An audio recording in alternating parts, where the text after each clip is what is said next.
Algérie, la douane interdit l'importation de machines industrielles. Ainsi les Algériens n'ont pas le droit de travailler alors que le droit au travail fait partie des droits de l'homme.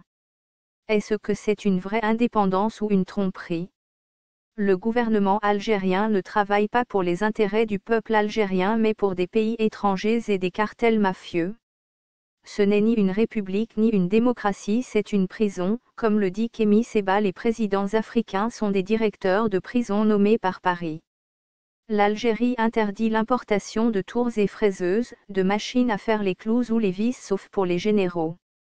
Bref, le gouvernement illégitime d'Algérie interdit aux musulmans de vivre et de développer leur pays pour ne pas concurrencer les entreprises occidentales ou chinoises.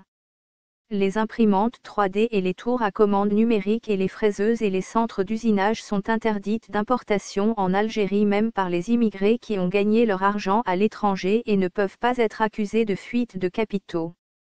Un jour, un Algérien qui travaillait en France a été licencié car son usine avait fait faillite. Il avait accepté l'aide au retour gouvernemental de la France pour un retour définitif en Algérie. Son patron était d'accord pour lui céder toutes ses machines aux francs symboliques, dont des machines industrielles et des machines pour produire des clous et des vis, des tours et fraiseuses. Mais le consulat d'Algérie en France refusa de l'autoriser à rentrer au pays pour reconstruire son usine en Algérie.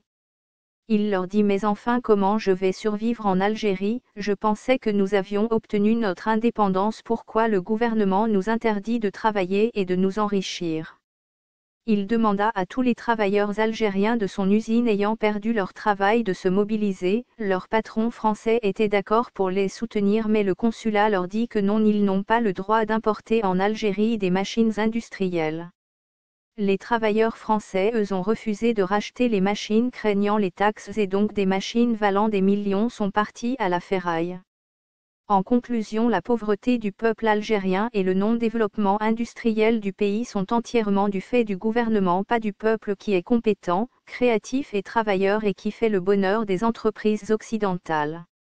La pauvreté est voulue et entretenue, c'est un fait politique destiné à maintenir le peuple algérien dans l'ignorance et l'injustice.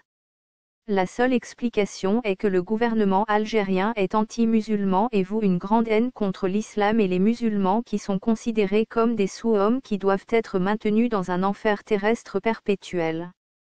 L'Algérie n'est pas un pays mais une prison, pire que la bande de Gaza en Palestine occupée.